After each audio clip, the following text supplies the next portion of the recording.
आज हम करेंगे कक्षा 10th का चैप्टर नंबर 3 दो चर वाले रैखिक समीकरण योग में या टू वेरिएबल लीनियर इक्वेशन। तो सबसे पहले हम देखते हैं कि ये जो रैखिक समीकरण है यह क्या होते हैं। ठीक है, तो मान लीजिए कि कोई समीकरण है जैसे कि 2x + 3 इज इक्वल टू 0। तो ये एक रैखिक समीकरण या लीनियर इक्वेशन कहलाएगा यदि किसी वेरिएबल की सबसे बड़ी पावर एक है ना, यदि किसी चर की सबसे बड़ी घात एक है कि उसमें किसी प्रकार की कोई घात ना लगी हो, मतलब उसमें एक की घात है, तो वह आपका रैखिक समीकरण या लीनियर इक्वेशन कहलाएगा। तो ध्यान दीजिएगा यहाँ पर x की सबसे बड़ी घात कितनी है, एक है, तो ये रैखिक समीकरण कहलाएगा। लेकिन ये दो वेरिएबल वाला दो चर वाला रैखिक समीकरण नहीं होगा, ये होगा एक चर वाला, क्योंकि इसमें एक ही चर है, वो है x। ठीक, जैसे यदि हम लिखें कि 2x + 3y + 9 is equal to 0, तो ये एक लीनियर इक्वेशन है, ये एक लीनियर इक्वेशन है, ये एक रैखिक समीकरण है, क्योंकि यहाँ पर x की घात भी एक है और y की घात भी एक है, और कितने चर हैं, दो, x और y। तो ये हो गया आपका दो चर वाला रैखिक समीकरण। तो कहने का मतलब ये है कि ऐसा कोई भी समीकरण जिसमें एक साथ या तो एक्स वाई होगा, वाई जेड होगा, जेड पी होगा, कुछ भी हो, एक साथ है कि दो चर हैं, दो वेरिएबल हैं, तो वो दो चर वाले रैखिक समीकरण कहलाएंगे। फॉर एग्जांपल जैसे हम बोले कि 4p + 3q + 9 is equal to 0, तो ये भी दो चर वाला रैखिक समीकरण कहलाएगा, क्योंकि इसमें पहला वेरिएबल p है और दूसरा वेरिएबल q है। तो इतना आपको क्लियर हो गया होगा कि दो चर वाले रैखिक समीकरण क्या हैं। चलो आगे बढ़ते हैं। तो इस पूरे इक्वेशन में जैसे कि ये दिया हुआ है, ठीक है, जैसे इसको यदि सॉल्व करने के लिए बोला जाता है तो इसका मतलब ये है कि आपको x और y की वैल्यू फाइंड करनी है। बोलता है क्वेश्चन में कि दिए गए समीकरणों को हल करिए, सॉल्व दिस इक्वेशन। तो x और y के मान आपको निकालने रहेंगे। तो एक बात हम आपको बता दें कि कभी भी दो चर वाले रैखिक समीकरण में यदि आपको सॉल्व करने के लिए बोलते हैं तो हमेशा आपको दो इक्वेशन मिलेंगी, मतलब आपको दो समीकरण मिलेंगे। यदि एक समीकरण है तो उसमें आप इसका हल नहीं निकाल सकते हैं। जैसे लिखा है 2x + 3y + 9 is equal to 0, ये पहला समीकरण। 5x + 9y -3 is equal to 0, ये दूसरा समीकरण है। तभी आप, मतलब एक साथ आपको पेयर में, मतलब से जोड़े के रूप में दो समीकरण दिए रहेंगे, तब आप जाकर x और y की वैल्यू फाइंड कर सकते हैं। तो इतना क्लियर हो गया आपका कि दो चर वाले रैखिक समीकरण क्या है, आपको मान किसके निकालने हैं। तो हम इसका स्टैंडर्ड फॉर्म बता दें। स्टैंडर्ड फॉर्म मतलब इसका मानक रूप क्या होता है, इसका मानक रूप होता है a1x + b1y + c1 is equal to 0, a2x + b2y + c2 is equal to 0। तो पहले समीकरण में x का जो गुणांक होता है, x का जो कॉफिशिएंट होता है, मतलब x के साथ जिसका गुणा होगा वो आपका कहलाएगा a1, और y का जो गुणांक होगा वो b1, और जिसमें कोई भी किसी प्रकार से चर नहीं होगा, मतलब जैसे यहाँ 9 है, यहाँ 9 है, यहाँ 3 है, या इनके साथ कोई भी वेरिएबल नहीं है, तो ये अचर राशि c1 कहलाएगी। इसी प्रकार दूसरे समीकरण में x का गुणांक a2 कहलाएगा, y2, और y का गुणांक b2, अर्थात कॉफिशिएंट ऑफ y जो है वो b2 कहलाएगा और कांस्टेंट वैल्यू c2 कहलाएगी। यदि हम इसकी बात करें, इसकी और इसकी तुलना करें, तो देखो a1 आपका हो जाएगा 2, क्योंकि समीकरण नंबर 1 में x का कॉफिशिएंट क्या है, 2, तो यहाँ भी a1 है। इसी प्रकार से b1 की बात करें तो ये हो जाएगा 3, c1 की बात करें तो ये हो जाएगा 9, और a2 यहाँ पर देखिए a2 इज इक्वल टू हो जाएगा 5, b2 इज इक्वल टू 9, और c2 इज इक्वल टू -3। एक चीज़ और ध्यान दीजिएगा कि ये जो स्टैंडर्ड फॉर्म होता है, ये जो मानक रूप होता है वो पॉजिटिव होता है। तो समीकरण यदि माइनस में है तो उसका मान हमेशा माइनस में लिखा है। जैसे c2 -3 है तो यहाँ पर -3 लिखा है, तो ये आपकी हो गई 6 वैल्यू। इन 6 वैल्यू से अब आप पहले पता करेंगे कि समीकरण को सॉल्व करना है या नहीं। तो हम देखते हैं 3 सॉल्यूशन होते हैं पूरे चैप्टर में, आपको पढ़ना पड़ेगा। पहला होता है अद्वितीय हल, अद्वितीय हल, इसको बोलते हैं यूनिक सॉल्यूशन, यूनिक सॉल्यूशन। दूसरा होता है कोई हल नहीं, इसको बोलते हैं नो सॉल्यूशन। तीसरा होता है अनेक हल, अनंततः अनेक हल, इसको हम बोलते हैं मैनी सॉल्यूशन।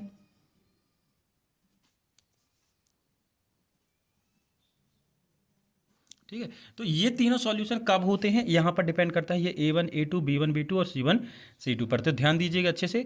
जैसे कि अब हम बात करें यहाँ पर, ठीक है, तो पहले कंडीशन होती है, ये जो देखिए यहाँ पर अद्वितीय हल की जो कंडीशन होती है वो वन होती है कि a1 में a2 का भाग दें, और b1 में b2 का भाग दे तो ये दोनों बराबर नहीं होंगे, तो ही ये अद्वितीय हल होगा। कोई हल नहीं होगा, a1 बाय a2 बराबर होगा b1 बाय b2 के, और ये बराबर नहीं होगा c1 बाय c2 के। देखिए a1 बाय a2 तो बराबर होगा b1 बाय b2 के, लेकिन b1 बाय b2 बराबर नहीं होगा c1 बाय c2 के। अनेक हल के लिए ये तीनों आपस में बराबर होंगे।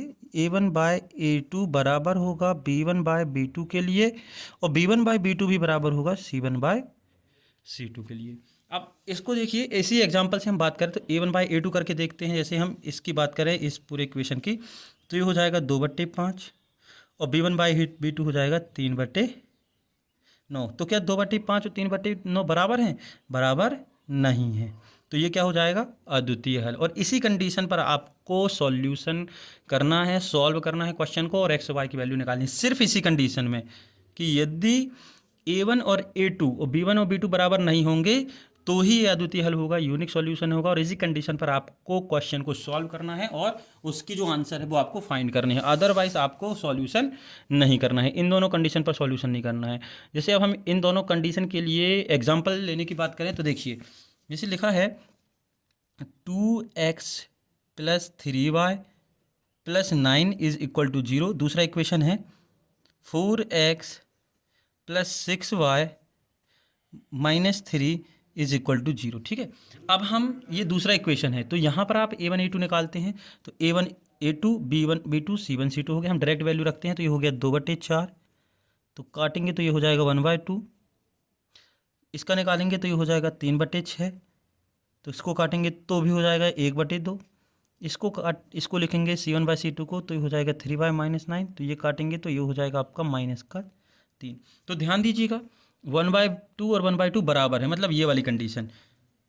a1 बाय a2 बराबर है किसके? b1 बाय b2 के, लेकिन b1 बाय b2 मतलब से ये a1 1/2 बराबर नहीं है c1 बाय c2 के, c1 बाय c2 के। तो ये कौन सा सॉल्यूशन रखेगा ये आपको पता होना चाहिए। ये सॉल्यूशन रखेगा नो सॉल्यूशन, मतलब कोई हल नहीं, कि शुरू की दो वैल्यू बराबर हैं। देखिए a1 बाय a2 मतलब 2/4, b1 बाय b2 मतलब 3/6, ये 1/2 1/2 आ गया कैंसिल करने पर, तो ये दोनों तो बराबर हो गए। लेकिन c1 बाय c2 अर्थात 9/-3 जो दिख रहा है वो बराबर नहीं है, तो क्या होगा? नो सॉल्यूशन, या फिर से कोई हल नहीं। तो इस कंडीशन पर आपको इस क्वेश्चन को यहीं छोड़ देना है, उसका सॉल्यूशन नहीं करना है। तीसरी कंडीशन और बता दें, यदि हम कोई इक्वेशन लें, ठीक है, यदि हम कोई इक्वेशन लें, मान लीजिए लिखा है 2x + 9y + 11 = 0, 4x + 18y + 22 = 0। ये कोई इक्वेशन है, उसको सॉल्व करना है। तो सबसे पहले हम चेक करते हैं कि इसका सॉल्यूशन होगा कि नहीं। तो हम क्या करते हैं, a1 बाय a2, देखो डिटेल में हम बता दें तो ये हो गया आपका a1 कितना हो गया 2, b1 कितना हो गया 9, c1 कितना हो गया 11, a2 कितना हो गया 4, b2 कितना हो गया 18 और c2 कितना हो गया 22। तो हम निकालते हैं तो ये हो जाएगा a1 बाय a2 मतलब 2/4, तो ये हो गया 1/2 क्योंकि 2 से ये कैंसिल हो गया। b1 बाय b2 9/18, तो ये हो गया 1/2। c1 बाय c2 11/22, ये वही हो गया 1/2। तो देखिए 1/2 1/2 1/2 ये तीनों क्या हैं? बराबर है। तो हम लिख सकते हैं a1 bye a2 = b1 bye b2 = c1 bye c2। तो ये जो है बराबर है, तो ये कंडीशन किसकी है? मैनी सॉल्यूशन की या अनेक हल की। तो इस कंडीशन पर भी आपको सॉल्यूशन नहीं करना है, यहीं पर रोक देना है कि अनंततः अनेक हल हैं, अदरवाइज फिर अगले प्रश्न को सॉल्व करना है। तो इतना समझ में आया आपको कि इन तीनों कंडीशन पर क्या करना है, और सिर्फ इस कंडीशन पर, यूनिक सॉल्यूशन पर ही क्वेश्चन को सॉल्व करना है। चालू करते हैं हम एक्सरसाइज 3.3। एक्सरसाइज 3.3 शुरू करने के पहले हम आपको बता दें कि यहाँ पर हम जो सॉल्व करेंगे 3 मेथड में से पहली विधि है प्रतिस्थापन विधि। कौन सी विधि? प्रतिस्थापन विधि। प्रतिस्थापन विधि जिसको हम बोलते हैं सब्स्टिट्यूशन मेथड। Substitution method. तो करना क्या है इसमें? बहुत ही इजी है। x की जो वैल्यू है वो y की टर्म में लिखते हैं, या y की जो वैल्यू है x की टर्म में लिखते हैं। जैसे कि लिखा है 2x - 3 इस 2x - 3 या 3y इज इक्वल टू 10 और दूसरा इक्वेशन है 3x minus 4y is equal to 2। ठीक, तो इसको नाम दे दिए हम इक्वेशन फर्स्ट और इसको नाम दे दिए इक्वेशन 2। अब आपको करना क्या है, इक्वेशन फर्स्ट से x की वैल्यू फाइंड करनी है या फिर इक्वेशन 2 से x की वैल्यू फाइंड करनी है।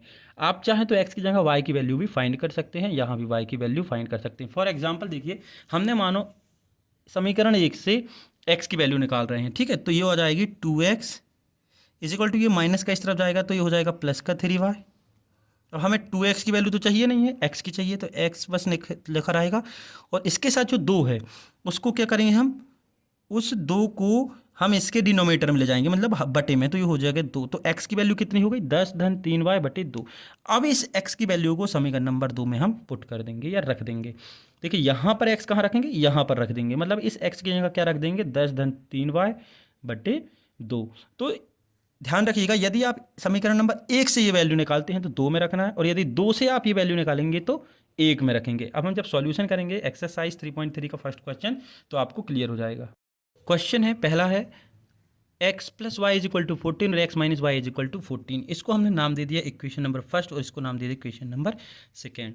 तो देखिए इक्वेशन सेकेंड से हम 1 से भी निकाल सकते हैं, लेकिन हम निकालेंगे सेकेंड से y x की वैल्यू, क्योंकि ये माइनस है तो इस तरफ जाकर प्लस हो जाएगी। तो by equation second, equation number 2 से, समीकरण 2 से ये हो जाएगा x minus y is equal to 4। तो x is equal to 4 plus y, मतलब ये जो माइनस का y है इस तरफ गया तो प्लस का y हो गया। इसको नाम दे दिया अपन ने इक्वेशन नंबर 3। अब इस x की वैल्यू को, ये जो x की वैल्यू हमने निकाली है किसकी टर्म में, y के पद में, ये y की टर्म में, इस x की वैल्यू को हम समीकरण नंबर 1 में रखेंगे। क्यों 1 में रखेंगे, क्योंकि हमने 2 से निकाला है।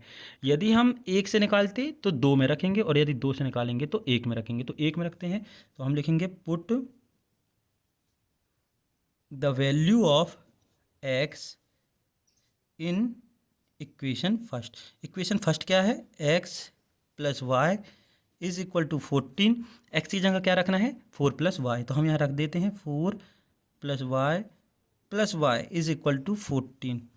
तो ये y और y कितने हो गए, 2y, और ये प्लस का 4 इस तरफ जाएगा तो ये हो जाएगा 14 माइनस 4।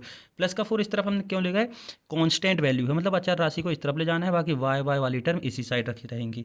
तो हो जाएगा 2y इज इक्वल टू 14 में से 4 गए तो हो गया 10। हमें y का मान चाहिए तो y यहीं रहेगा, और ये जो 2 है उसके बटे में चला जाएगा, तो 10 बटे 2, तो ये हो गया 2 पंचे 10। तो y की वैल्यू आपकी आ गई 5। ठीक, इस y की वैल्यू को अब आप क्या करेंगे, इस y की वैल्यू को इक्वेशन 3 में रखेंगे तो x की वैल्यू डायरेक्ट आ जाएगी। अब आप इस y की वैल्यू को चाहे 1 में रख दें, 2 में रख दें, चाहे 3 में रख दें, कहीं भी रखेंगे तो आपका y का मान आ जाएगा, सॉरी x का मान आ जाएगा। तो हम रखते हैं y की वैल्यू सको समीकरण नंबर 3 में। तो put the value of y in equation third, y का मान समीकरण 3 में रखने पर। तो 3 क्या है हमारा, ये देखिए, ये है 3, क्या है, x इज इक्वल टू 4 धन y, तो x बराबर 4 धन 5, तो x बराबर 5 और 4 9। तो आपके आंसर आ गए 9 और 5, ये आपके आंसर आ गए x और y की वैल्यू। अगला क्वेश्चन देखते हैं। सेकेंड क्वेश्चन है s minus t is equal to 3 और s by 3 plus t by 2 is equal to 6। तो ये इक्वेशन तो ठीक है, ये अपने जनरल फॉर्म में है, लेकिन ये जो है परिमेय संख्या के रूप में है, रैशनल नंबर के रूप में है, तो इसको हम पहले सॉल्व करेंगे। तो क्या करेंगे, एडिशन ऑफ रैशनल नंबर या परिमेय संख्याओं का जोड़ना। तो हम इसको सॉल्व करते हैं। इसको नाम दे दिया इक्वेशन नंबर फर्स्ट, इसको नाम दे दिया, इसको सॉल्व करेंगे।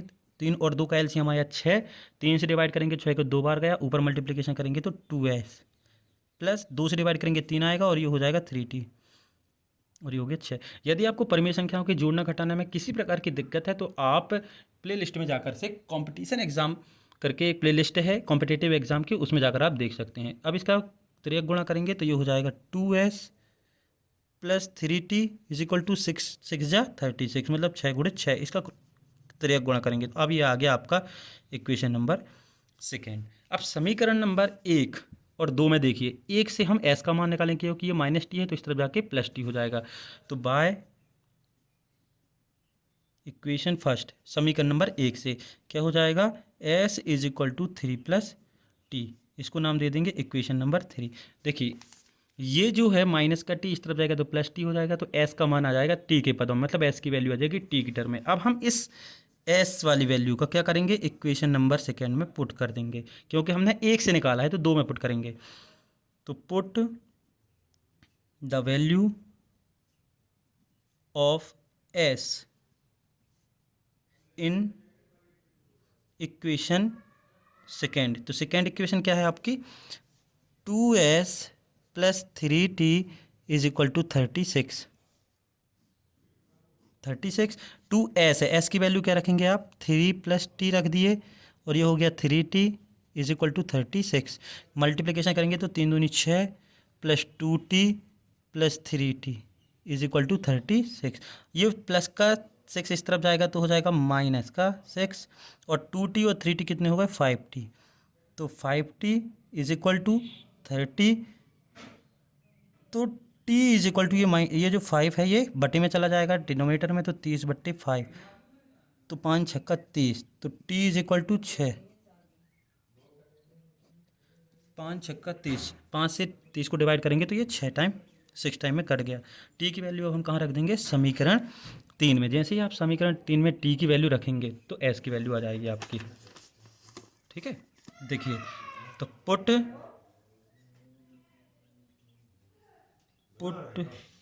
The value of t in equation 3। तो 3 इक्वेशन क्या है आपकी, ये है s is equal to 3 plus t, 3 plus t, तो s इज इक्वल टू 3 और प्लस t का मान कितना आया है अपना 6।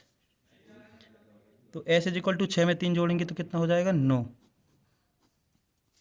तो आपका वैल्यू आ गई s बराबर 9, t बराबर 6। अब देखते हैं अगला क्वेश्चन, थर्ड है इसका, 3x minus y is equal to 3, इसको नाम दे दिए इक्वेशन नंबर फर्स्ट, और 9x minus 3y is equal to 9, इसको नाम दे दिए equation number second. Equation first से y की वैल्यू निकाल लें, तो लिख सकते हैं हम समीकरण 1 से। तो ये जो y है प्लस का हो जाएगा, इस तरफ जाएगा तो ये हो जाएगा y, और ये प्लस का 3 इस तरफ आएगा तो माइनस का 3, तो 3x माइनस 3। तो इसको अपन ने नाम दे दिया समीकरण नंबर 3।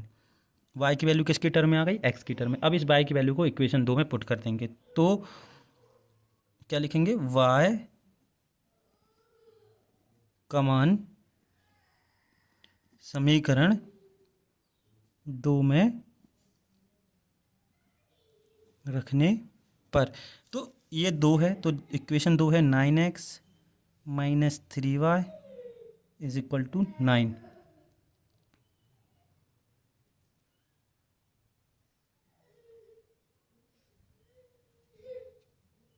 यहाँ पर हम क्या रखेंगे, y का मान, तो y का मान कितना है, 3x माइनस 3, तो हम रखते हैं ये हो जाएगा 9x minus 3x minus 3 is equal to 9। तो 9x माइनस ये हो गया माइनस का 9x, ये माइनस माइनस प्लस 9 और इज इक्वल टू 9। तो ये प्लस का 9x और माइनस का 9x कट गया, तो ये हो गया 9 बराबर 9।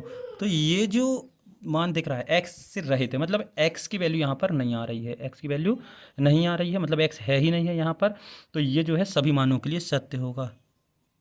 क्या होगा, सभी मानों के लिए सत्य होगा, सभी मानों के लिए सत्य होगा, या फिर आप लिख सकते हैं अनंततः अनेक हल होगा, है ना। अनेक हल वाली कंडीशन देखी थी, अनेक हल वाली कंडीशन, वही वाली कंडीशन इसमें लग जाएगी।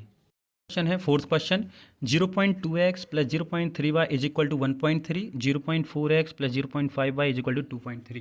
तो ये जो पॉइंट में है तो इसको सरल कर लेते हैं। जैसे हम इसको सॉल्व करें तो ये हो जाएगा 2/10 into x plus 3/10 into y is equal to 13 divided by 10, यही होगा। अब क्यों होगा, देखिए, जैसे हम लिखा 0.1, इसका मतलब ये है कि इसको हम रैशनल नंबर या परिमेय संख्या में दशमलव, मतलब ये डेसिमल नंबर से रैशनल नंबर में चेंज करना है, सीधी सी बात, दशमलव वाले से परिमेय संख्या में। तो डेसिमल का हम लिखते हैं 1, और डेसिमल के बाद जितने नंबर होते लगाते हैं उतने 0, तो ये हो गया 1/10, ये हट गया। जैसे कि लिखा है 2.4, तो इसको हम लिख सकते हैं डेसिमल का 1, डेसिमल के नीचे 1 और डेसिमल के बाद जितने नंबर उतने 0, तो ये हो गया 24/10। तो इस तरीके से हम कर रहे हैं। तो डेसिमल का 1 लिखा और डेसिमल के बाद एक नंबर है तो हमने जीरो लिखा। इस वेरिएबल को काउंट नहीं करना है कि इस वेरिएबल का भी जीरो लगाना है, सिर्फ कांस्टेंट का जीरो लगाना है, ठीक। तो ये हो गया 3/10 और ये हो गया 13/10। एलसीएम जब हम लेंगे तो ये हो जाएगा 10, ये हो गया 2x plus 3y is equal to 13/10। तो 10 से 10 कैंसिल हो गया, तो आपका इक्वेशन बन गया 2x plus 3y is equal to 13। Equation नाम दे दिया 1। अब हम सेकेंड को सॉल्व करेंगे तो भी वही होगा, तो हम डायरेक्ट लिख ले रहे हैं, तो ये हो जाएगा 4x plus 5y is equal to 23। Equation number second. अब इक्वेशन फर्स्ट और सेकेंड से आपको सब्स्टिट्यूशन मेथड लगानी है। तो इक्वेशन 1 से लो चाहे 2 से लो, किसी से भी आपको सॉल्व करो। तो हम इक्वेशन 1 से लेते हैं। ध्यान रखिएगा, आप या तो 2x से भी ले सकते हैं, 3y से भी, या 1 से, या 2 किसी से भी। तो हम लेते हैं इक्वेशन 1 से, यानी कि समीकरण 1 से। तो हम लिखते हैं 2x इज इक्वल टू 13 और ये प्लस का था तो ये हो गया माइनस का 3y। अब हमें x की वैल्यू चाहिए है, ना कि 2x। तो x जो इसके साथ में 2 है वो उसके डिनोमिनेटर में चला जाएगा, अपॉन में चला जाएगा, तो ये हो जाएगा 3y/2। इसको नाम दे दिया इक्वेशन नंबर थर्ड। इस x की वैल्यू को हम अब इक्वेशन नंबर सेकेंड में पुट कर देंगे। क्यों कर देंगे? क्योंकि हमने इक्वेशन नंबर 1 से, समीकरण नंबर 1 से x का मान निकाला है, तो हम 2 में पुट करेंगे, ठीक है। यदि आप 2 से निकालते तो 1 में पुट करते। तो हम क्या करेंगे, इक्वेशन नंबर 2 में इस x की वैल्यू को रख देंगे। तो समीकरण 2 में x का मान रखने पर, तो ये मान रखेंगे तो ये हो जाएगा 4x plus 5y is equal to 23। मान रखो x का, तो ये हो जाएगा 13 माइनस 3y और ये 4 था ही, upon 2 plus 5y is equal to 23। तो सॉल्व करेंगे आगे। तो देखिए,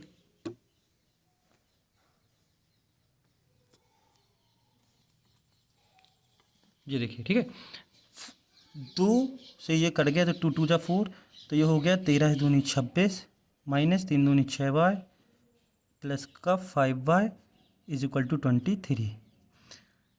तो ये माइनस का y और प्लस का 5y, तो माइनस का y बस बचा, और ये माइनस का इस तरफ जाएगा तो हो जाएगा 23 माइनस 26, तो minus y is equal to minus का 3। क्योंकि 23 में से 26 जाएगा, 23 में से 26 जाएगा तो बचेगा 3, और ये बड़ी संख्या माइनस है तो ये माइनस, तो ये माइनस माइनस भी कट गया तो प्लस, तो y इज इक्वल टू कितना आ गया 3। y is equal to 3। अब इस y की वैल्यू को, आप इस y की वैल्यू को समीकरण नंबर 3 में पुट कर दीजिए, तो आपका x का मान आ जाएगा। तो हम रखते हैं यहाँ पर y का मान समीकरण 3 में रखने पर यानी कि put the value of y in equation 3। तो इक्वेशन 3 है x is equal to 13 minus 3y upon 2, तो ये हो जाएगा x is equal to 13 minus 3 into 3 upon 2। तो x is equal to 13 minus 3 3 जा 9 upon 2। x is equal to 13 में से 9 जाएगा तो बचा 4, 4/2, ये कैंसिल हो जाएगा 2 टाइम। तो x की वैल्यू आ गई आपकी 2। कितनी आ गई? 2। तो x की वैल्यू 2 और y की वैल्यू 3, ये आपका answer.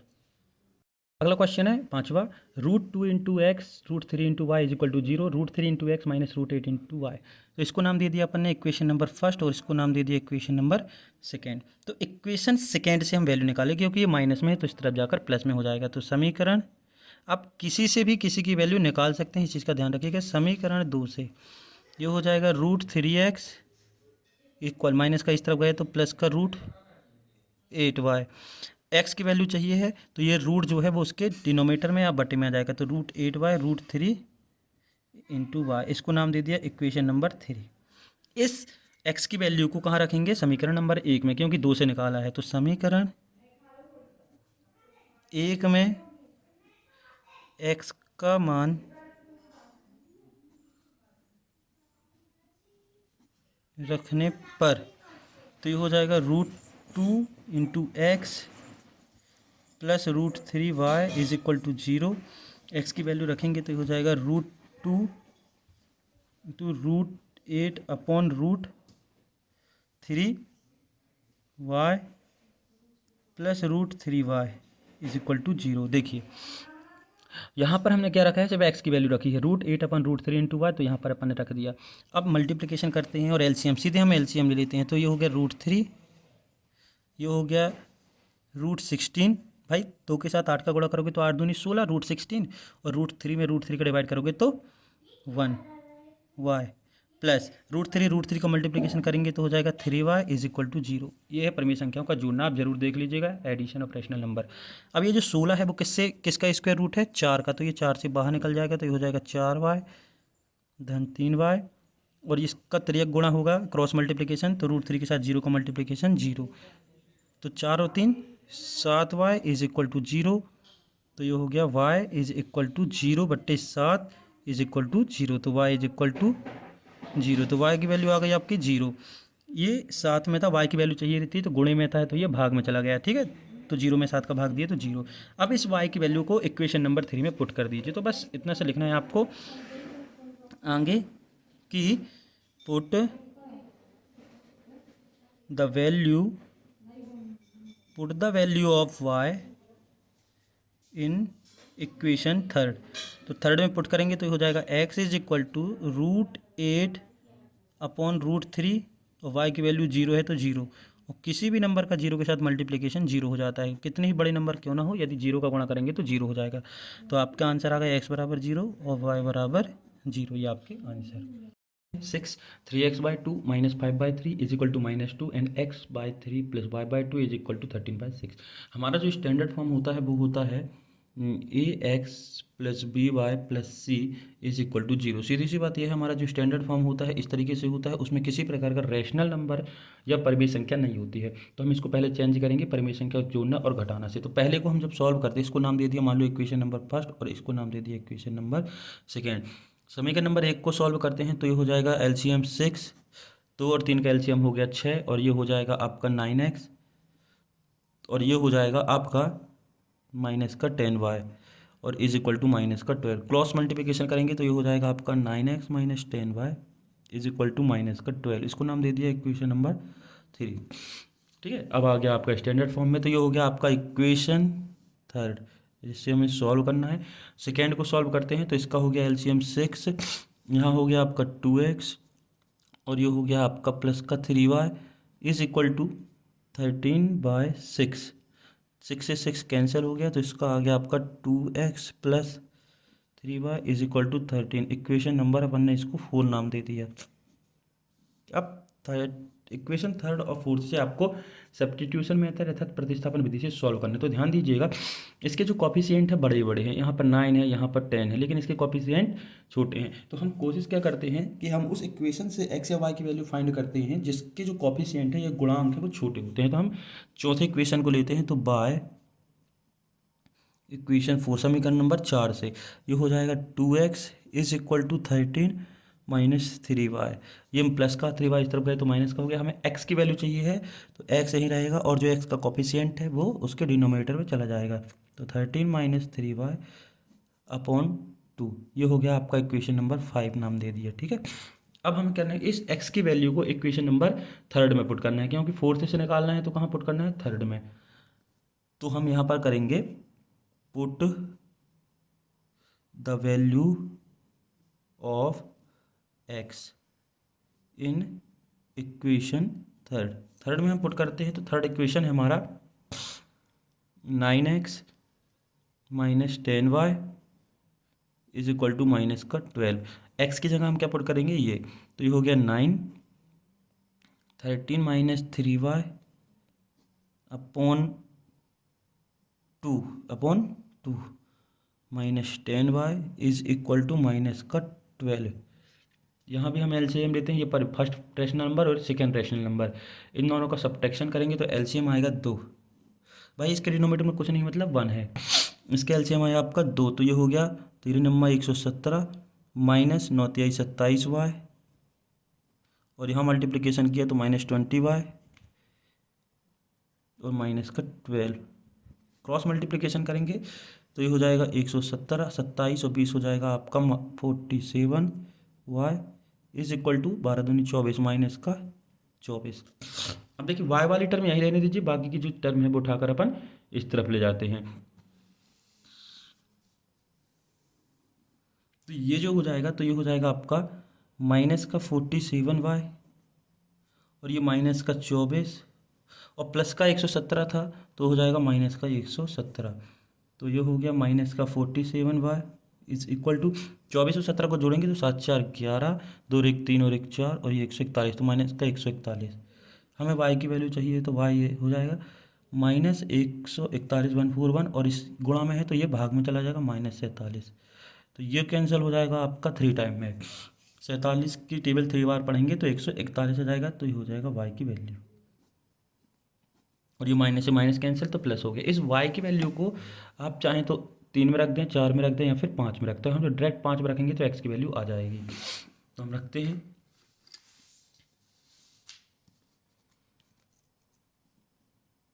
Put the value of y in equation fifth. Equation fifth थी हमारी x is equal to 13 - 3y upon 2। तो x is equal to 13 - 3 into 3, क्योंकि y की वैल्यू कितनी आई है अपनी 3, तो 3 रख दिया अपॉन 2। तो x equal 13 - 9 upon 2। x is equal to 13 - 9 is equal to हो गया 4, 4 अपॉन 2 इज इक्वल टू 2। 2 से ये जो 4 है 2 टाइम कट गया, तो ये x इज इक्वल टू 2। तो आपके आंसर आ गए x इज इक्वल टू 2 और y इज इक्वल टू 3। यही आपके आंसर है। क्वेश्चन नंबर सेकेंड है कि दो पॉलिनोमियल्स गिवन है। पहला है 2x + 3y is equal to 11 और सेकेंड है 2x - 4y is equal to -24। तो आपको m की वैल्यू फाइंड करनी है। यदि थर्ड इक्वेशन है y is equal to mx + 3। तो सीधी सी बात है कि इन दोनों पॉलिनोमियल्स को सब्स्टिट्यूशन मेथड से सॉल्व करके m की वैल्यू आपको फाइंड करनी है। तो हम करते हैं। इक्वेशन है आपके, यहाँ लिख लेते हैं 2x + 3y is equal to 11, equation number first. और ये है 2x - 4y is equal to -24, equation number second. ध्यान दीजिएगा, हम x की वैल्यू निकाल लेते हैं, चाहे से फर्स्ट इक्वेशन से या सेकेंड से, दोनों में कोएफिशिएंट तो 2 ही है। तो हम किसको ले लेते हैं, हम ले लेते हैं इक्वेशन सेकेंड को। तो हो जाएगा बाय इक्वेशन सेकेंड। आप चाहें तो इक्वेशन फर्स्ट से भी x की वैल्यू निकाल सकते हैं, जैसे कि हम इक्वेशन सेकेंड से निकालते हैं। तो ये हो जाएगा 2x और ये जो माइनस का 4y है इस तरफ जाके हो जाएगा प्लस का 4y माइनस का 24। इसको नाम दिए थे इक्वेशन नंबर थर्ड। इस x की वैल्यू को इक्वेशन फर्स्ट में पुट कर देते हैं। तो put the value of x in equation first. हमने 2 से निकाला था तो 1 में पुट करेंगे, सॉरी, तो x की वैल्यू को पुट करना है। तो ये जो x है यहीं रहेगा और 2 इसके बटे में चला जाएगा, तो वैल्यू हो जाएगी 4y - 24 अपॉन 2। ठीक है, तो हम लिखते हैं इसको 2x + 3y is equal to 11। ये हमारा इक्वेशन नंबर फर्स्ट है। x की वैल्यू पुट करते हैं तो 2x की वैल्यू हो जाएगी 4y - 24 अपॉन 2, x की वैल्यू। ठीक है, ये हमने यहाँ नीचे नहीं ले गए, तो ये x है और ये जो गुणा में है वो उसके बटे में चला जाएगा। और ये हो गया plus 3y is equal to 11। 2 से 2 कैंसिल हो गया, तो ये हो गया 4y - 24 plus 3y is equal to 11। इतना क्लियर है। अब ये जो 4y और 3y, कितने y हो गए 7y, 4y और 3y जोड़ेंगे तो 7y और ये माइनस का इस तरफ गया तो प्लस का 24। जब प्लस को 24 को सॉल्व करोगे तो इस दोनों को जोड़ोगे तो हो जाएगा 4 × 1 = 5 और ये 35। तो y की वैल्यू हो जाएगी 35/7। तो 7 से ये 35 कितनी बार जाएगा 5 बार में, तो y की वैल्यू आपकी आ गई 5। ठीक, इस y की वैल्यू को इक्वेशन नंबर थर्ड में आप रख दीजिए तो डायरेक्ट x का मान आ जाएगा। तो x इज इक्वल टू है 4y - 24 अपॉन 2। हमने 2 नहीं लिखा था, भूल गए थे, तो हम यहाँ रख देते हैं। तो ये हो जाएगा आपका x is equal to 4y - 24 upon 2। तो एक y की वैल्यू आप रख दें तो ये हो जाएगा x y की वैल्यू कितनी 5, तो ये हो गया -24 अपॉन 2। इसको सॉल्व करेंगे तो ये हो जाएगा x इक्वल 5 चौके 20 यानी कि 5 4 जा 20 माइनस 24 अपॉन 2। 20 में से 24 जाएगा तो बचेगा माइनस का 4 अपॉन 2। ये 2 से ये कैंसिल हो गया तो बचा माइनस का 2। तो x is equal to minus का 2। तो x की वैल्यू आ गई -2 और y की वैल्यू आ गई 5। अब आपको एक और इक्वेशन गिवन है, ध्यान दीजिएगा। ये देखिए, ये y is equal to m x plus 3। तो क्या लिखेंगे, y is equal to m x plus 3, जो थर्ड गिवन था। इसमें x और y की वैल्यू पुट कर दीजिए। तो put the value of x y। इसमें जब हम x और y की वैल्यू रखेंगे, मतलब कि x और y का मान रखने पर, तो y का मान कितना आया था आपका, आया था 5 m, x की वैल्यू आई है -2 प्लस 3। तो ये प्लस का 3 इस तरफ जाएगा तो ये हो जाएगा आपका -3 is equal to -2m। m के साथ -2 का मल्टीप्लाई करेंगे तो -2m, और 5 में से 3 गए तो 2। तो 2 इज इक्वल टू -2m, और m की वैल्यू चाहिए तो m यही रहेगा, बाकी उसके साथ जो है वो ट्रांसफर होकर दूसरी साइड चला जाएगा। तो इनटू में है तो ये डिवाइड में हो जाएगा, तो ये हो जाएगा 2 upon -2 is equal to m। तो 2 से 2 कैंसिल, बचा -1। तो m का मान जो आया वो आ गया आपका -1, और यही आपको आंसर में लाना था। तो m is equal to -1। Next question है, क्वेश्चन नंबर 3 का फर्स्ट है। दो संख्याओं का अंतर 26 है, difference between two numbers is 26, और एक संख्या दूसरी संख्या की 3 गुनी, यानी कि फर्स्ट नंबर अर्थात 1 number is 3 times of second number से। जो एक नंबर है, यानी कि first number is a third time of second number, एक संख्या दूसरी संख्या की 3 गुनी है। मतलब से यदि आप एक संख्या में 3 का गुणा करोगे तो दूसरी संख्या आपको मिल जाएगी। तो उन संख्याओं को आपको निकालना है। क्या बोल रहा है, फिर से सुन लीजिए कि दो संख्याओं का अंतर 26 है, difference between two numbers is 26, और एक संख्या दूसरी संख्या की 3 गुनी है। First number is 3 times of second number, एक संख्या दूसरी संख्या की 3 गुनी या 3 टाइम्स है। तो ध्यान दीजिएगा, कभी भी हमें इन सवालों को मानकर करना है, इक्वेशन बनाना है, तो इन्हें ज्ञात कीजिए। तो जो आपको निकालना है वो आप मान लीजिए। तो हमें यह निकालना क्या है, 2 नंबर। तो हम दोनों नंबर को मान लेते हैं। तो लिखते हैं let the first number x and second number is equal to y। First number हो गया x और सेकेंड हो गया y। तो हम करते हैं इसको सॉल्व। तो अकॉर्डिंग टू फर्स्ट कंडीशन, अर्थात प्रथम शर्तानुसार अकॉर्डिंग टू फर्स्ट कंडीशन, क्या बोल रहा है, इन दोनों का जो डिफरेंस है वो 26 है। तो x minus y is equal to 26, इसको नाम दे दिए इक्वेशन नंबर फर्स्ट। अब एक चीज़ ध्यान रखिएगा, हमने x minus y is equal to 26 लिखा है, मतलब x जो होगा वो बड़ा नंबर होगा और y छोटा। क्यों होगा, क्योंकि जब हम बड़े नंबर से छोटे नंबर को सबट्रैक्ट करेंगे तभी पॉजिटिव नंबर आता है। ठीक है, कहने का मतलब ये है, आप ध्यान दीजिए। देखिए, मान लो हम बता दें कि यदि आप लिखें 20 माइनस 4 तो ये आएगा 16, और लेकिन यदि आप 4 माइनस 20 लगेंगे तो कितना आएगा, माइनस का 16। तो इस चीज़ का ध्यान रखिए कि यहाँ पर जो नंबर 26 मिल रहा है वो पॉजिटिव है, मतलब ये जो x है वो बड़ा है। इस चीज़ का ध्यान रखिएगा। अब आते हैं द्वितीय शर्तानुसार, अर्थात अकॉर्डिंग टू सेकेंड कंडीशन। द्वितीय शर्तानुसार क्या बोल रहा था, एक संख्या दूसरे की 3 गुनी है। तो कौन सी संख्या बड़ी होगी, कौन सी संख्या x बड़ी होगी। तो हम लिखेंगे x और दूसरे की 3 गुनी है, मतलब से 3 का 3 टाइम्स है, मतलब गुणा करती है। ये हो गया इक्वेशन नंबर सेकेंड। अब देखो बच्चे क्या करते हैं, यहाँ पर से y भी कर लेते हैं, तो नहीं करना है। जो बड़ा नंबर है उसका मान दूसरे संख्या में जब 3 का मल्टीप्लाई करेंगे तब आएगा। मान लीजिए कि हमें एक नंबर मिला है 2, तो दूसरा बड़ा वाला नंबर इसका कितना होगा, 2 गुणे 3 मतलब 6 है ना। तो इसको 6 यहाँ लिखना है, तो 2 गुणे 3, 2 इतना 6 बराबर से 2 गुणे 3। ठीक, तो इसी तरीके से आपको लिखना है कि जो बड़ा नंबर है वो छोटे नंबर का 3 गुना है। तो आपको पता होना चाहिए बड़ा नंबर क्या है। तो बड़ा नंबर क्या है, x। क्यों, क्योंकि बड़े से छोटे को सबट्रैक्ट करेंगे तो ही प्लस में आंसर आएगा। ये हो गया 2। अब सेकेंड इक्वेशन से देखिए, x की वैल्यू आ रही है 3y, कितनी आ रही है 3y। तो इस वैल्यू को आप फर्स्ट में पुट कर दीजिए। तो x का मान समीकरण 1 में रखने पर, तो 1 में पुट करते हैं तो ये हो जाएगा x minus y is equal to 26। x की वैल्यू कितनी रखनी है, 3y, तो ये हो जाएगा 3y minus y is equal to 26। ठीक है, अब 3y में से y जाएगा तो कितना बचेगा 2y, तो 2y इज इक्वल टू 26, तो y इज इक्वल टू 26/2, तो y इज इक्वल टू 2 1 2 2 3 6, तो एक नंबर आ गया आपका 13। कितना आ गया 13, एक नंबर कितना आ गया 13।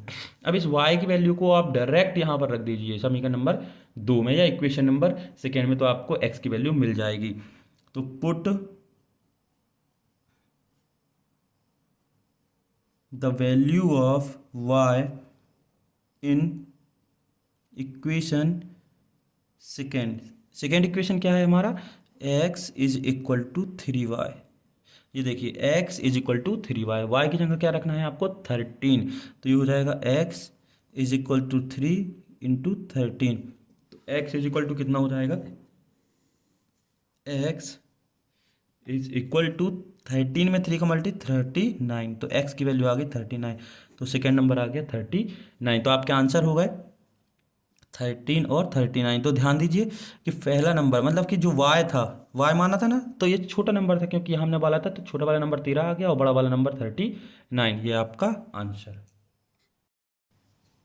सेकेंड क्वेश्चन है, दो संपूरक कोणों में बड़ा कोण छोटे कोण से 18 डिग्री अधिक है। तो सबसे पहले बात कर ले संपूरक कोण। संपूरक कोण होते क्या है, ऐसे दो एंगल जिनका सम, इसको बोले तो संपूरक कोण को बोलते हैं हम सप्लीमेंट्री एंगल को, ठीक है। तो संपूरक कोण ऐसे कोण या ऐसे एंगल जिनका सम जो होता है 180 होता है। कितना होता है 180, तो 180 होता है संपूरक कोण। मान लीजिए कि यदि एक एंगल है, हम बताते हैं यहाँ पर, यदि एक एंगल है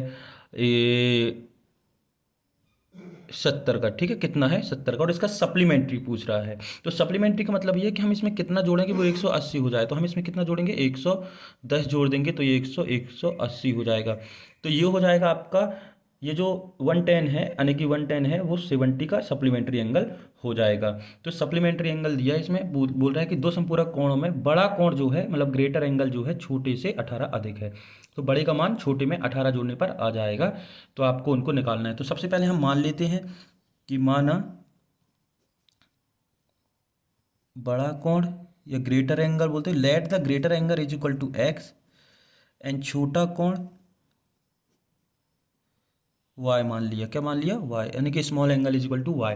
अब कंडीशन सबसे पहले तो हम जानते हैं एक, क्योंकि दो समीकरण की जरूरत पड़ती है, तो हम लिख सकते हैं वी नो दैट, या हम जानते हैं,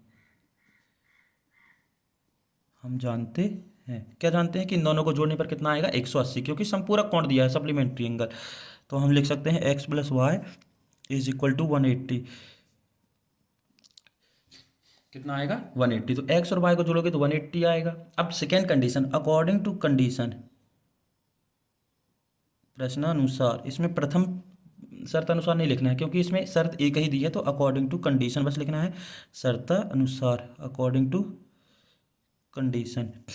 अकॉर्डिंग टू कंडीशन करेंगे तो क्या दिया है कि जो बड़ा कोण है, मतलब बड़ा कोण क्या है x, वो छोटे में 18 जोड़ने पर आता है, तो छोटे में हमने 18 जोड़ेंगे तो हमें बड़ा मिल जाएगा। अब हम इसको दे दिया इक्वेशन नंबर सेकेंड, ठीक। अब देखिए यहाँ पर इक्वेशन नंबर सेकेंड में x की वैल्यू कितनी आई है y प्लस 18। हम अभी सब्स्टिट्यूशन मेथड पढ़ रहे हैं, प्रतिस्थापन, तो आपको प्रतिस्थापन ही यहाँ पर सॉल्व करना है।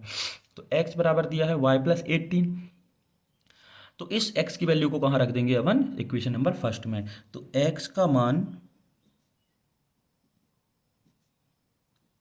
का मान समीकरण एक में रखने पर, तो ये हो जाएगा आपका x plus y is equal to 180।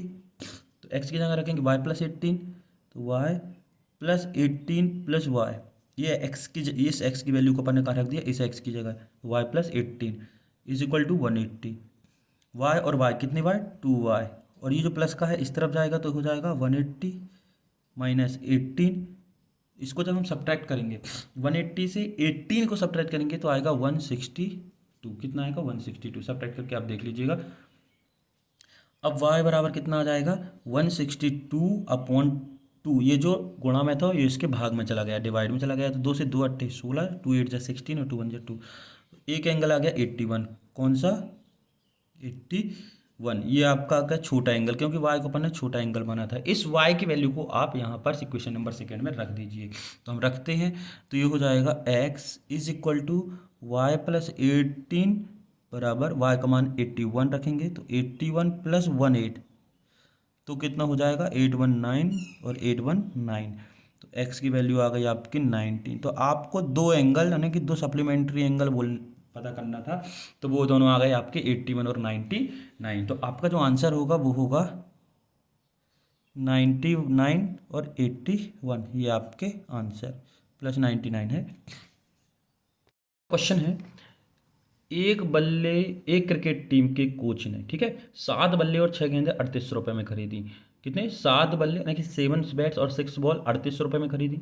बाद में उसने 3 बल्ले और 5 गेंदें खरीदी, 3 बैट्स और 5 बॉल 1750 में खरीदी, 1750 में खरीदी।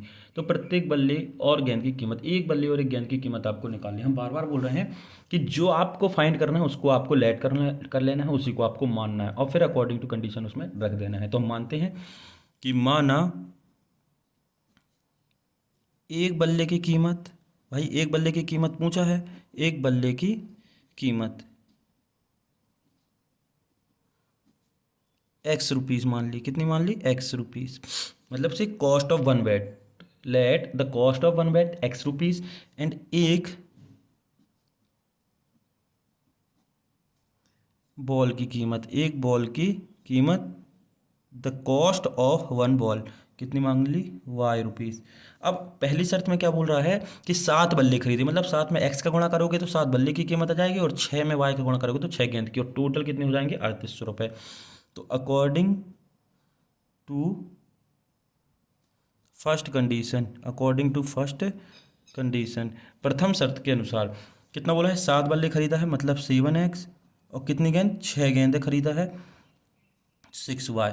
भाई कभी भी हम जो x का मल्टीप्लाई क्यों कर रहे हैं? क्योंकि क्वांटिटी के साथ रेट का मल्टीप्लाई करते हैं ना। मान लो कि हमने बोला कि एक पेन की कीमत 10 रुपये है, तो 4 पेन की कीमत कितनी होगी? 10 गुणित 4, मतलब इस क्वांटिटी में इस रेट का मल्टीप्लाई करेंगे तो टोटल कीमत आ जाएगी। वही हम कर रहे हैं। 7 कितने हैं? 7 बल्ले हैं और कीमत x मानी है तो 7x कर दिया, और इन दोनों को जोड़ेंगे तो कितने रुपए हो जाएंगे टोटल? ये हो जाएंगे आपके 3800 रुपये। इसको नाम दे दिया equation number first. According to second condition मतलब से द्वितीय शर्तानुसार क्या बोल रहा है? बाद में उसने 3 बल्ले खरीदे मतलब 3x, और 5 बॉल खरीदी 5y। कितने रुपए में? 1750 रुपये में, 1750 रुपीज़ में उसने खरीदी। अब इन दोनों को हम सब्स्टिट्यूशन से सॉल्व करेंगे तो आपको देखते हैं क्या आता है। देखिए यहाँ पर 7 है और यहाँ पर 3 है, तो हम क्या करेंगे? जिसमें कोफिशिएंट छोटा होता है x का, उसी से हम x की वैल्यू निकालते हैं। तो बाय इक्वेशन सेकेंड यानी कि समीकरण नंबर 2 से ये हो जाएगा 3x इज इक्वल टू 1750, और ये प्लस का 5y इस तरफ जाएगा तो माइनस का 5y अपॉन तो अभी नहीं, अब ये x बस की वैल्यू चाहिए तो x यहीं रहेगा, बाकी उसके साथ जो गुणा में है वो भाग में चला जाएगा। तो ये हो जाएगा 1750 माइनस 5y अपॉन 3, इसको नाम दे रहे हैं अपन 3, जिससे कि हम क्या करेंगे? y की वैल्यू आएगी तो यहाँ पुट कर देंगे तो x की वैल्यू आ जाएगी। अब ये देखिए x की वैल्यू आ गई। अब x की वैल्यू को अपन इक्वेशन नंबर फर्स्ट में पुट करेंगे। क्यों? क्योंकि इक्वेशन नंबर सेकेंड से अपन ने x की वैल्यू निकाली है। ठीक, तो x की वैल्यू जिस इक्वेशन से निकालते हैं उसमें पुट कभी नहीं करना है, नहीं तो वो 0 हो जाएगा। तो इसको हम कहाँ रखेंगे? इक्वेशन नंबर फर्स्ट में। तो put the value of x in equation first. x का मान समीकरण नंबर 1 में रखने पर क्या लिखेंगे? x का मान समीकरण 1 में रखने पर, तो समीकरण 1 क्या है? ये है 7, और x की वैल्यू कितनी है? 1750 माइनस 5y अपॉन 3 माइनस, देखिए ये इक्वेशन नंबर फर्स्ट है, प्लस 6y इक्वल 3800। ठीक है, 7x plus 6y is equal to 3800। X की जगह रख दिया अपन ने 1750 माइनस 5y बटे 3। अब इसको सॉल्व करते हैं।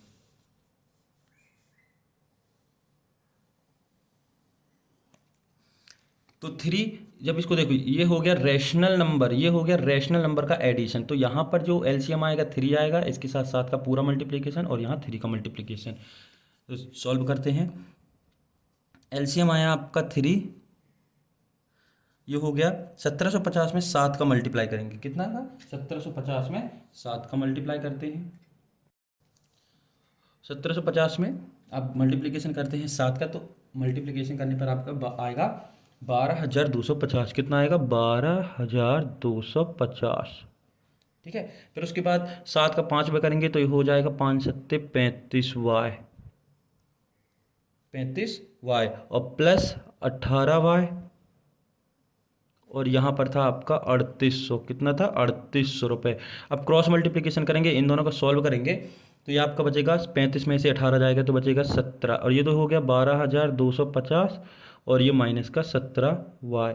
मल्टीप्लिकेशन यहाँ पर करेंगे तो ये हो गया 8 शून्य शून्य 3 शून्य शून्य 3 शून्य शून्य 8 24 की 4 हंस खिलाई 2 3 त्रिका 9 और 2 11 11,400।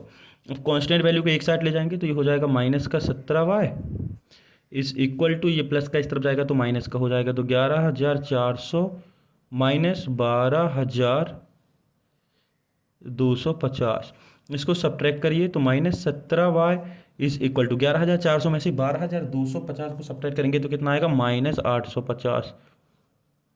क्योंकि बड़े नंबर पर माइनस है तो ये माइनस लग जाएगा। ठीक है, बड़े नंबर पर माइनस है, ये देखिए बड़े नंबर पर माइनस है तो ये माइनस लग गया। अब हमें चाहिए y की वैल्यू, तो ये y इज इक्वल टू, ये गुणा में है तो ये इसके बटे में चला जाएगा, तो अपॉन में तो माइनस 850, सॉरी ये 850 बटे माइनस का 17, इसको कैंसिल करिए तो 17 एकम 17 17 अपना 50, 75 जा 15 और ये 0 और ये हो गया 50, माइनस से माइनस भी कैंसिल, तो y की वैल्यू आ गई आपकी 50। इस y की वैल्यू को हम कहाँ रख देंगे, जहाँ पर डायरेक्ट x का मान आया था, कहाँ पर, ये इक्वेशन नंबर 3 में। तो हम क्या रखेंगे इक्वेशन नंबर 3 में, y की वैल्यू रख देंगे। तो हम जब y की वैल्यू रखेंगे, देखिए यहाँ पर तो ये हो जाएगा x इक्वल 1750 माइनस 5 गुणित 50। ठीक है, y की जगह अपन ने क्या रख दिया 50 upon 3, x is equal to 1750 minus 25 250 बट्टे 3, x इज इक्वल टू 1750 से 250 गया तो कितना बचेगा 1500 बट्टे 3। अब कैंसिल करिए तो ये हो जाएगा 5 तिहाई 15 यानी कि 3 5 जा 15 और ये 00, तो x की वैल्यू आ गई आपकी 500। तो ये आपका आंसर हो गए ना। तो x आंसर नहीं x नहीं लिखना है, क्या लिखना है, the cost of one bat, the cost of one bat is equal to 500, क्योंकि जो बल्ले की कीमत है x मानी थी तो x कितना आया 500, तो एक बल्ले की कीमत 500 रुपये और एक बॉल की कीमत 50 रुपये, ये आपका आंसर। अगला क्वेश्चन है क्वेश्चन नंबर 4। क्वेश्चन नंबर 4 क्या बोल रहा है, अच्छा देखिए, एक नगर में टैक्सी के भाड़े में एक नियत भाड़े के अतिरिक्त चली गई दूरी पर भाड़ा सम्मिलित किया जाता है। कहने का मतलब ये है कि पर किलोमीटर का चार्ज अलग है। ठीक है, मतलब कि जैसे कि हम यदि बोलें कि 2 किलोमीटर में हमें 10 रुपये देने पड़ते हैं, मतलब 1 किलोमीटर का कितना है 5 रुपये, तो ये भाड़ा अलग है। मतलब ये जो किराया है ऑटो का, टैक्सी का, वो अलग है। यदि हम 5 रुपये प्रति किलोमीटर का किराया देते हैं तो 5 किलोमीटर का 25 हो जाएगा, 6 किलोमीटर का 30 हो जाएगा। अच्छे से समझिएगा। तो क्या लिखा है, नियत भाड़ा मतलब फिक्स किराया अलग है। मतलब से जैसे कि यदि आप रेस्टोरेंट जाते हैं तो खाने का अलग लगता है और बैठने का चार्ज फिक्स होता है कि ये आपको लगेगा ही। उसी प्रकार यदि आप 1 किलोमीटर 2 किलोमीटर 3 किलोमीटर चलते हैं तो वो किराया आपका तो लगेगा ही लगेगा, लेकिन उसके अतिरिक्त भी आपको एक फिक्स चार्ज उसको देना पड़ेगा जो कंपलसरी है। तो वही बोल रहा है कि टैक्सी में भाड़े का एक नियत भाड़े के अतिरिक्त चली गई दूरी का भाड़ा सम्मिलित किया जाता है। तो 10 किलोमीटर दूरी के लिए 105 रुपये थे। एक व्यक्ति है 10 किलोमीटर चल रहा है तो उसको 105 रुपये देने पड़ रहे हैं। ठीक है, कितना देना पड़ रहा है 105 रुपये। और 15 किलोमीटर चल रहा है तो 155 रुपये देना पड़ रहा है। तो आपको जो फिक्स चार्ज है वो निकालना है और पर किलोमीटर का चार्ज आपको निकालना है। और ये भी निकालना है कि एक व्यक्ति को 25 किलोमीटर की यात्रा करने के लिए उसे कितना किराया देना पड़ेगा। तो ये तीनों चीज़ें आपको फाइंड करनी है। तो सबसे पहले आपको निकालना है नियत भाड़ा, फिक्स चार्ज और पर किलोमीटर का चार्ज। ठीक है, तो एक चीज़ और अच्छे से देख लीजिए, अभी हम बता रहे हैं कि बोल क्या रहा है। देखिए, उसने बोला कि मान लीजिए, हम यहाँ पर बताते हैं कि यदि किसी व्यक्ति को 10 किलोमीटर की दूरी तय करनी है तो 10 किलोमीटर का चार्ज लगेगा। मान लीजिए कि 1 किलोमीटर का चार्ज कितना है 5 रुपये है, तो 10 किलोमीटर का कितना हो गया? 50 रुपये। ठीक, 1 किलोमीटर का 5 रुपये है तो 10 किलोमीटर का 50 हो गया। लेकिन इस 50 के अलावा भी उसको फिक्स चार्ज देना पड़ता है, वो फिक्स है, चाहे आप 2 किलोमीटर चलें चाहे 3 किलोमीटर चलें। मान लीजिए कि वो फिक्स चार्ज 5 रुपये है। कितना है? 5 रुपये है, तो कितना हो गया उसको देने के लिए? 55 रुपये। तो कहने का मतलब ये है कि ये जो 5 है वो सबके साथ जुड़ेगा, चाहे वो 2 किलोमीटर चले चाहे 4 किलोमीटर चले। यदि 4 किलोमीटर चलता है तो 20 रुपये किराया होगा और 5 रुपये फिक्स चार्ज होगा। ठीक, तो हम मानते हैं, माना नियत भाड़ा, माना नियत भाड़ा, नियत भाड़ा मतलब फिक्स चार्ज कितना मान लिया अपन ने? ₹X। और प्रति किलोमीटर चार्ज, प्रति किलोमीटर भाड़ा, प्रति किलोमीटर भाड़ा प्रति पर किलोमीटर चार्ज हो गया अपन का ₹Y। तो अकॉर्डिंग टू फर्स्ट कंडीशन बोल रहा है, अकॉर्डिंग टू फर्स्ट कंडीशन, प्रथम शर्तानुसार, अकॉर्डिंग टू फर्स्ट कंडीशन प्रथम शर्तानुसार क्या बोल रहा है? वो कितना चल रहा है? वो चल रहा है 10 किलोमीटर। तो फिक्स चार्ज आपको तो देना है, मतलब X तो आपको देना ही देना है, और 10 किलोमीटर चल रहा है तो 1 किलोमीटर के चार्ज का गुणा कर देंगे तो कितना देता है? ₹105। ठीक है, ये हो गया इक्वेशन फर्स्ट। भाई फिक्स चार्ज इसको देना ही देना है। अब 10 किलोमीटर चल रहा है तो पर किलोमीटर के चार्ज का गुणा कर देंगे तो वो आ जाएगा 10 किलोमीटर का चार्ज। जैसे कि हमने बोला कि 1 किलोमीटर का 5 है तो 10 किलोमीटर का कितना हो गया? 50, तो उसका आपका मल्टीप्लाई करना है। According to second condition, according to second condition, according to second condition मतलब से द्वितीय शर्त अनुसार। द्वितीय शर्त में क्या बोल रहा है? दूसरी शर्त में बोल रहा है कि वो 15 किलोमीटर चलता है तो फिक्स चार्ज तो उसको देना है, और 15 किलोमीटर चलता है तो प्रति किलोमीटर के चार्ज में मल्टीप्लिकेशन कर दिया तो उसको कितना देना पड़ेगा? 155 देना पड़ेगा। ये हो गया इक्वेशन सेकेंड। तो इक्वेशन फर्स्ट और इक्वेशन सेकेंड से आप चाहे तो एक्स की वैल्यू निकाल सकते हैं। तो हम इससे निकालते हैं इक्वेशन फर्स्ट से। तो बाय इक्वेशन फर्स्ट, समीकरण 1 से, हिंदी में लिख लेना है, समीकरण 1 से एक्स की वैल्यू हो जाएगी x इज इक्वल टू, ये प्लस का 10 इस तरफ जाएगा तो माइनस का 10 हो जाएगा, तो 105 माइनस 10y, इसको नाम दे दिया इक्वेशन नंबर थर्ड। तो ये हो गया x की वैल्यू। अब इस x की वैल्यू को कहाँ पुट करेंगे? इक्वेशन नंबर सेकेंड में, क्योंकि 1 से निकाला है। ठीक, हमने 1 से निकाला है तो 2 में पुट करेंगे, तो हम रखते हैं put the value of x in equation second. Equation second क्या कह रही है? x plus 15y is equal to 155। ठीक, 155। अब यहाँ पर हम पुट करते हैं x की वैल्यू। x की वैल्यू कितनी है? 105 माइनस 10y, तो ये हो गया 105 यानी कि 105 minus 10y plus 15y is equal to 155। Minus का 10y और प्लस का 15y क्या हो गया? 5y केवल, और ये हो गया 155, और ये प्लस का 105 इस तरफ जाएगा तो माइनस का 105। ठीक है, 5y 155 में से 105 जाएगा तो कितना बचेगा? केवल 50। कितना बचेगा? 50। तो y इज इक्वल टू हो गया 50/5। 5 से ये 50 कितनी बार में गया? 10 बार में, तो ये हो गया आपकी y की वैल्यू 10। ये आपकी आ गई y की वैल्यू। इस y की वैल्यू को इक्वेशन नंबर 3 में पुट कर दीजिए तो आपका आंसर आ जाएगा। जैसे कि हम बात करें यहाँ पर से y की वैल्यू आ गई। ठीक, तो put the value of y in equation third. आप थर्ड में रख दें, सेकेंड में रखना है, फर्स्ट में, जिसमें आपको रखना चाहो रख सकते हैं। हम थर्ड में इसलिए रख रहे हैं कि यहाँ पर डायरेक्ट x का माना जाएगा, पक्षांतर करने की जरूरत नहीं पड़ेगी। तो x की वैल्यू कितनी है? 105 माइनस 10y, और y की जगह क्या रखना है? 10। तो ये हो गया x is equal to 105 minus 10 धाम 100, तो x is equal to 5। Fix charge कितना आ गया? x। तो आपके आंसर आ गए 5 और 10। तो जिसको आपने जो कुछ माना तो वही आपको लिखना है आंसर में, कि नियत भाड़ा हो गया 5 रुपये और प्रति किलोमीटर चार्ज हो गया 10 रुपये, यानी कि उसको 1 किलोमीटर का 10 रुपये देना है और फिक्स चार्ज आपको फिक्स 5 रुपये देना ही है। ये आपके आंसर। अगला क्वेश्चन है 5वां, यदि किसी भिन्न के अंश और हर दोनों में दो जोड़ दिया जाए। कहने का मतलब यह है कि फ्रैक्शन की बात हो रही है। फ्रैक्शन में दो चीज़ें होती हैं, एक होता है न्यूमरेटर और डिनोमिनेटर। तो न्यूमरेटर और डिनोमिनेटर दोनों में 2 ऐड कर दिया जाए तो जो फ्रैक्शन है वो 9/11 अर्थात 9/11 हो जाती है। ठीक है, यदि कोई फ्रैक्शन है, मान लीजिए आपने मान लिया एक फ्रैक्शन है x/y, तो इसमें भी 2 जोड़ दिए, x+2 कर दिए, इसमें भी 2 जोड़ दिए, तो फ्रैक्शन जो होगी वो हो जाएगी 9/11। यदि अंश और हर दोनों में 3 जोड़ दिए जाए, अब दूसरी कंडीशन बोल रही है कि यदि न्यूमरेटर और डिनोमिनेटर में 3 ऐड कर दें तो वो 5/6 हो जाती है। तो वह भिन्न आपको ज्ञात करनी है। तो बहुत ही इजी क्वेश्चन है। सबसे पहले तो आपको तो फ्रैक्शन निकालना है। तो फ्रैक्शन निकालने के लिए आप क्या करेंगे, तो फ्रैक्शन निकालने के लिए आपके पास न्यूमरेटर और डिनोमिनेटर होना चाहिए। तो हम मानते हैं ये क्वेश्चन नंबर 5। तो माना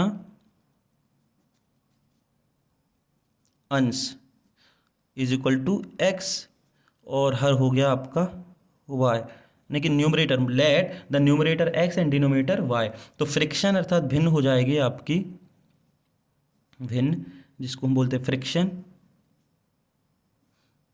ये हो जाएगी आपकी x/y। फ्रिक्शन हो गई x/y। अब कंडीशन देखते हैं। तो अकॉर्डिंग टू फर्स्ट कंडीशन, प्रथम शर्तानुसार, according to first condition,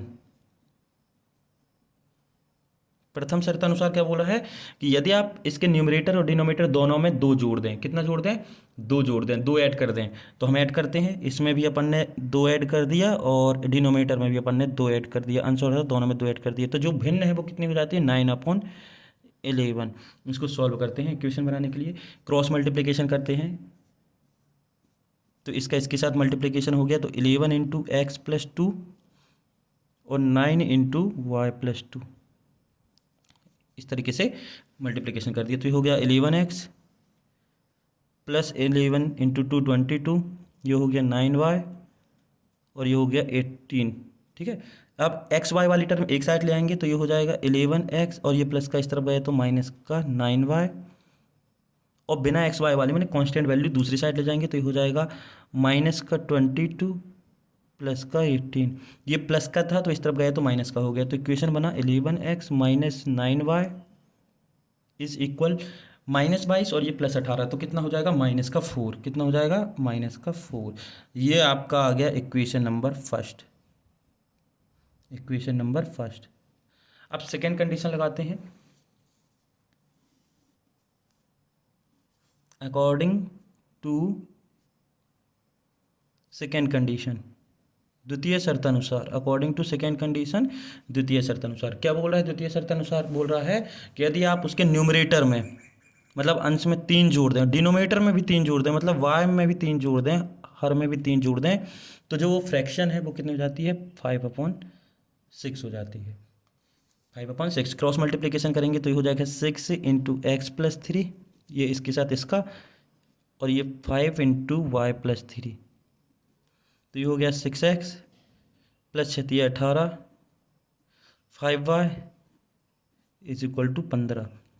6x और ये प्लस का 5y इस तरफ आएगा तो माइनस का 5y, और ये हो गया 15 - 18, 6 में से 5 जाएंगे, यानी कि 6x - 5y = 15 में से 18 जाएगा तो कितना हो जाएगा, -3। ये हो गया इक्वेशन नंबर सेकेंड। तो आपकी इक्वेशन फर्स्ट और सेकेंड दोनों बन गई। ठीक है, ये हो गया इक्वेशन नंबर सेकेंड।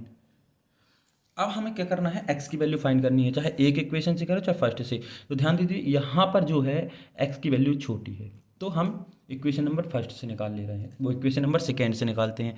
आप चाहे तो फर्स्ट से भी निकाल सकते हैं, x की वैल्यू निकालें चाहे y की, तो हम निकालते हैं सेकेंड से। तो बाय इक्वेशन सेकेंड, इससे ये हो गया 6x और ये माइनस का 5y इस तरफ गया तो प्लस का 5y माइनस का 3।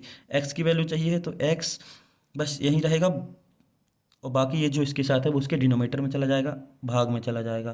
तो 5y - 3/6, इसको नाम दे देते हैं इक्वेशन नंबर थर्ड। इस x की वैल्यू को कहाँ पुट करेंगे, इक्वेशन नंबर फर्स्ट में, क्योंकि हमने इसका मान जो है वो सेकेंड इक्वेशन से निकाला है। तो यहाँ पर पुट करेंगे तो put the value of x in equation first, तो ये हो जाएगा 11 और x की जगह क्या रखना है आपको, 5y - 3/6 - 9y = -5। 4। इसको सॉल्व करते हैं तो ये हो गया 11 × 25 55 वाई माइनस 11 × 23 33 माइनस 9 × 6 = 54 वाई, यानी कि 6 × 9 = 54 इज इक्वल टू माइनस का 4/6। 55 में से 54 बाहर जाएंगे तो बचेगा केवल वाई, और 6 × 4 = 24 माइनस का 24, और ये माइनस का 33 इस तरफ जाएगा तो हो जाएगा प्लस का 33।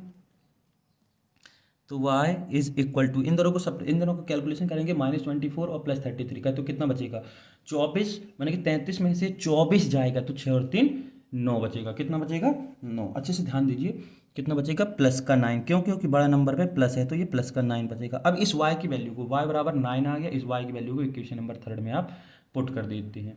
तो हम पुट करते हैं जैसे इसमें ध्यान दीजिएगा, यहाँ पर इक्वेशन नंबर 3 क्या है, x इक्वल 5y - 3/6।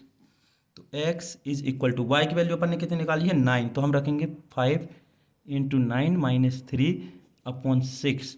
तो x is equal to 45 -3/6। x is equal to 45 में से 3 जाएंगे तो कितना बचेगा 42/6। तो ये कितनी बार में गया 7 बार में, 6 से ये कट गया 7 टाइम्स, तो x की वैल्यू आ गई 7। तो फ्रिक्शन जो हुआ, जो भिन्न हुआ, जो हमें निकालना है वो कितना हुआ x/y माना था अपन ने, तो x की वैल्यू 7, y की वैल्यू 9, तो फ्रैक्शन आ गया 7/9। कितना आ गया 7/9, ये आपका आंसर।